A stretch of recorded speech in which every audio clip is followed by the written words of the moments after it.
All right, so while we are debating whether or not we're going to see Mitch Marner sign an offer sheet and how much it's going to be for, I wanted to look at why 5 years makes sense for these restricted free agents. 4 years is the rumored compromise that Brock Besser's camp might be looking at with the Vancouver Canucks. So the fact that we've started seeing some information leaking out about potentially it being a 4-year deal means that maybe we're going to see that get signed soon. But you know what's interesting is we talk all the time about this. We always look at it from a cap point of view, salary cap. I wanted to look at the salary cap and why a player wants a 5-year contract instead of 8. What used to be, let's sign as long of a contract as possible for job security, has become, well, why should I sign for 8 when I can sign for 5 and make more money in 5 years? And they're also looking ahead and going, hey, that contract in the States, the TV contract's coming up. The NHL is going to make a lot of money. That's going to drive salaries through the roof. We could be looking at some big numbers. They're not going to get into basketball or football or baseball numbers, but they're still going to go up. So when the NHL brought in the salary cap in 2005, it was at $39 million. It's nowhere near $39 million now. So let's just go ahead 8 years. 8 years later, it's $64.3 million. It's pretty high. But 5 years later, it's at $59.4. So if you sign an 8-year contract, you're not allowing yourself to be part of those free agent markets. They got to give you pretty solid money to sign you up for 8 years. So when I see people saying, oh, 8 times 8 seems fair. Now, 5 years from now, that's a deal. We were all talking about all these bargain contracts that at the time they were signed, they weren't bargain contracts. But because of the length of them, they look like bargains as the time goes along. And I'm sure there's players who tell other players on their team, hey kid, so you're a restricted free agent this summer? Don't make the mistake I made. I signed for 8 years. I make an X amount of dollars. You can make way more money if you signed for 5. At some point during the season, that conversation has to occur between at least one player and a teammate. So the highest paid player in 2005-2006 was Jaromir Jagr, who had an $8.3 million a year salary at that point. So that year he made $8.3 million. I want to talk salaries because we talk about the cap hit and we get all romanticized with the cap hit, but the actual salaries tell you a different story. So the limit was supposed to be $7.8 million that year, but players sometimes, depending on the structure of the contract, may actually exceed the salary limit. Jagr did. 2006-2007, the cap rises $5 million right away, and I remember when it rose $5 million, everybody went, we lost a year for this? Jagr, $8.3 million again. He's the number one paid player in the league, and the top paid player could have earned $8.8 million. 2007-2008, Daniel Briere signs as a free agent. Gomez signs as a free agent. Vanek, it's an offer sheet by the Oilers. They all make $10 million that year. $10.06 million was the limit, and the cap's up to $50.3 million. Well, again, fans are left screaming about how we lost an entire season, and salaries are already back to where they were before we lost that season. 2008-2009, the cap goes up to $56.7 million. Danny Heatley, 50-07, gets $10 million that year. $11.34 million is the most that a player could have made that season. 2009-2010, Vinny Lecavalier makes $10 million. The maximum was $11.36 million that year because the cap only rose by $100,000. 2010-2011, $59.4 million is the limit. Lecavalier and Luongo both make $10 million that year, $11.88 million. That's the most that a player could have made. And when you see Luongo at $10 million, remember his cap hit was $5.3 million. That's why Vancouver's screwed for the next 3 years with that $3 million on their cap. Because that was cap circumvention right there. Brad Richards, $64.3 million was the limit. He made 12, and 12.86 was the player limit. So again, 20% of the cap, and you don't pay 20% of the cap and have that be the cap hit as well, or else you can't put a team on the ice. And we'll get to that.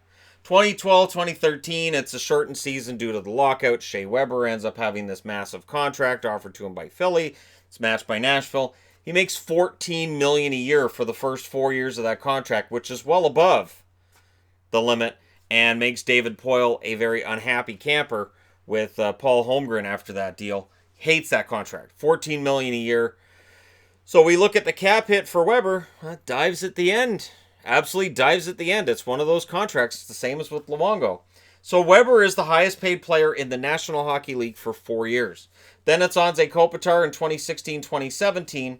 $14 million a year. Limits 14.6. And $73 million is where the cap's at. 17-18. $75 million cap. Patrick Kane makes $13.8 million. $15 million is the limit. And yet, if a player, when the limit's $15 million, wants $10 million, we still talk about how greedy they are. Because that's how we're conditioned as hockey fans. Almost any other sport, you'll see a player get like $20-30 million, and fans will accept it. There's still the greedy talk, but a lot of people are like, yeah, that's the market rate. That makes sense. Yeah, no, he deserves that. But in the NHL, he should put his team first. Why is he thinking about his money? Like teams don't, right? Because teams are well known for going, hey, we made too much money last year. Tickets are on us. Come on in, everybody. 2017-2018, especially the Leafs, they make just money hand over fist. Just fistfuls of money. Just throw it in the air. You could look up in the boxes and it's just money everywhere. They got glass to make sure none of it gets out to the fans. $75 million is the cap in 2017-2018. Patrick Kane and $15 million. Right? So there we go. This past season, the one we just finished, $79.5 million was the cap. And there was talk about it going to 83. Now think about this. The cap would have risen by $8 million in 2 years. Tavares was the number one moneymaker at $15.9 million, which is the maximum that he could have made this season. Next season, the cap at $81.5 million. Right now, Matthews and Tavares are your top moneymakers at $15.9 million each. They make a combined $31.8 million. This is why when people talk about the cap and all the parity and all this, I agree that it's helped. How many teams can afford to pay their top two players $31 million? And how much do you want to bet that Marner's going to sign a deal right about there too, where his actual salary is going to be this? $16.3 million is the most that a player can make next year. So keep an eye on that factor, or on that number as a factor in how much a guy could potentially get on an offer sheet. Now, we talk about these contracts, and I'm using this as an example of why a player that you might like on a team that you cheer for, like Bronten in Colorado might be saying, I'd rather sign a short-term deal than a long-term deal. You can make so much more money. It's not even it's not even anything that I think a player's going to have to think about for very long. And as long as all these restricted free agents stick to their guns, colluding maybe? No, I'm just kidding. But if all these restricted free agents stick to their guns, right? They'll end up getting those 5-year contracts because somebody will pay it. Now, Sidney Crosby, this is a contract everybody talks about. It's an $8.7 million cap hit. What a bargain. Well, he signed it back in 2012. So he signed it 8 years ago or 7 years ago. And it's a 12-year contract. So as much as we talk about what a bargain it is at $8.7 million a year, he's already made most of that money. Because in the first 3 years of the contract, he made $12 million a year. He was the number 2 paid player in the National Hockey League. So while we talk about how, what a great guy, yes, but he got most of that money up front. The next 2 years, he made $10.9 million. The season we just finished, he actually made $10 million. This coming season, he makes $9 million. The year after that, he makes $9.6 million.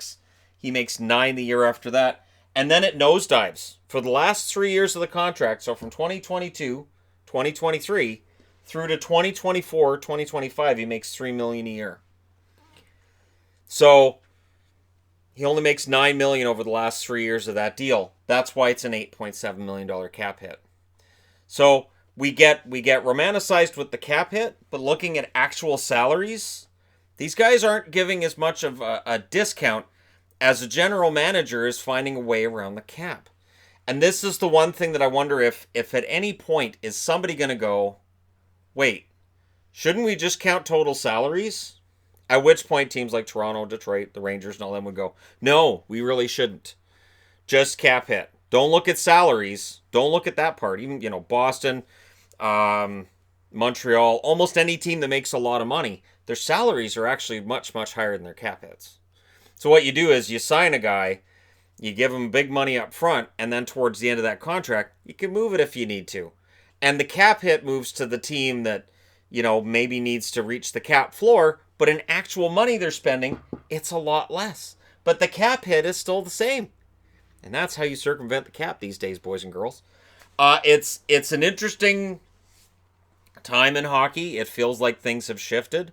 Years back, we're looking at guys like Weber, Luongo, Crosby, signing really long-term deals, looking for, we want security. We want to know we're going to play our careers here. We want to know that this is our home. And now it's kind of changed to some of these kids coming in going, I'd like to get paid again, and I'd like it to be in 5 years, because it is not unrealistic to think that if the TV deal in the States is as good as they think it could be, we could be looking at a $100 million cap plus when these kids become free agents in 4 or 5 years. We could be looking at an increase of 20 to 25% in what these kids could make. So if they sign an 8-year deal, they're hosing themselves out of it. So I agree with them. I do. In this case, I agree with the kids that are looking for the shorter term deals. I totally understand why general managers and owners want them to sign the long-term deals. For the same reason that, the expansion money belongs to all the NHL. They don't want to share. So with the salary cap likely to go way up, they really would rather see these players keep their cap hits low because they want to save their money. That's business. And at the end of the day, it's business. So let me know which name you're surprised to see on the board as the highest paid player in salary for each given season, and how you feel about that. And don't forget to hit like and subscribe if you're browsing your way through. You just happened upon this video, and hey, how high can this cap go? Let me know what you guys think in the comment section below regarding that as well, and I'll talk to you again soon.